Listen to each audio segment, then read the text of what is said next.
नमस्कार. Lokmanya news digital media चॅनलमध्ये आपले स्वागत. आत्ताची बातमी कोल्हापूर महानगरपालिकेतील सभापती पदासंदर्भातील आहे. परिवहन सभापती वरून सुरू असलेल्या वादात शिवसेनेने सभापती पद मिळवल्याचे निश्चित झाल्याचे समजते. या आठवड्यातील समिती सभापतीपदी निवड होणार आहे. या निवडणुकीत परिवहन सभापतीपद महायुतीतील शिवसेनेला द्यायचे निश्चित झाल्याचे समजते. राष्ट्रवादी काँग्रेसने देखील या पदाची मागणी केली आहे. त्यामुळे त्यांना सभापती पद मिळाले नाही तर काय भूमिका घेणार याकडे लक्ष लागले आहे. महायुती अभेद्य राहणार की मिठाचा खडा पडणार याचे चित्र सभापती पदाच्या निवडणुकीत स्पष्ट होणार आहे. विविध समित्यांच्या सदस्यांची नियुक्ती गेल्या आठवड्यातील सर्वसाधारण सभेत झाल्या.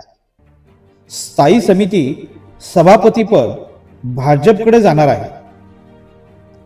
उमेदवार कोण याची चर्चा सुरू झाली आहे. विशाल शिराळे, राजनंदा महाडिक यांची नावे चर्चेत आहेत. पण परिवहन, महिला व बालकल्याण समितीचे सभापती पद कोणत्या पक्षाला मिळणार याचा अजून निर्णय झालेला नाही. राष्ट्रवादी काँग्रेसला 5 वर्षात 3 पदे द्यायचे ठरले आहे. पण केव्हा द्यायचे हे ठरले नसल्याचे समजते. ज्या त्या वेळेच्या स्थितीनुसार निर्णय घेतले जाईल असे सांगितले जात होते.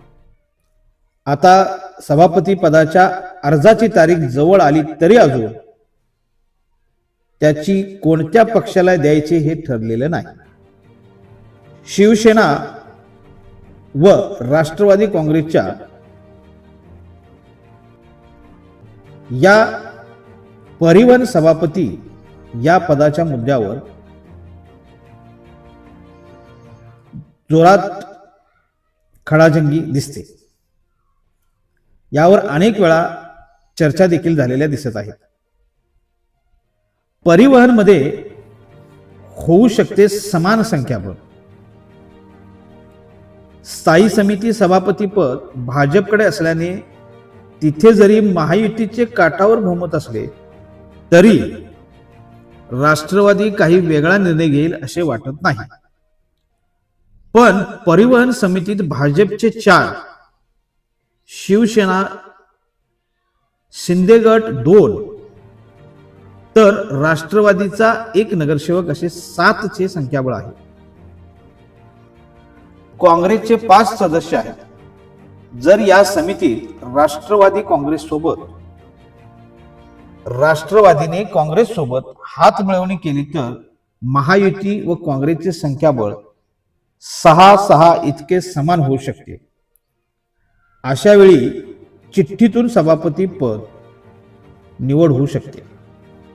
पण भविष्यातील महायुतीतील संधी राष्ट्रवादीला मिळेल का हा प्रश्न निर्माण होतो.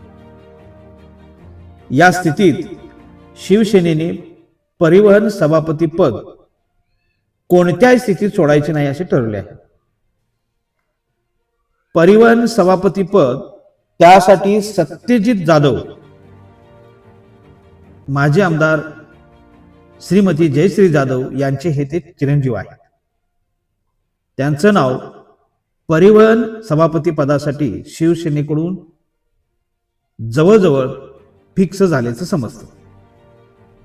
तर राष्ट्रवादीकडून हे पद मिळावे म्हणून मानसी लोळगे यांचे महिला व बालकल्याण समितीत घातलेले नाव मागे घेतले. आता महिला बालकल्याण मध्ये राष्ट्रवादीचे सदस्य नाहीत. त्यामुळे राष्ट्रवादीचा तिथे सभापती व्हायचा म्हटले तरी होणार नाही. त्यामुळे शिवसेनेला संधी मिळू शकते.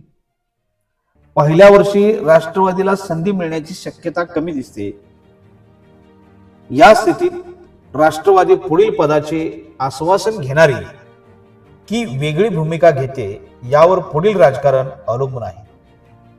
तर पाहूया लवकरच शिवसेनेकडून सत्यजित जाधव हे परिवहन सभापती होतात की राष्ट्रवादी काँग्रेस वेगळा काय निर्णय घेते, यावर सगळं राजकारण, पुढच्या भविष्यातील राजकारणाची वाटचाल ठरेल. धन्यवाद.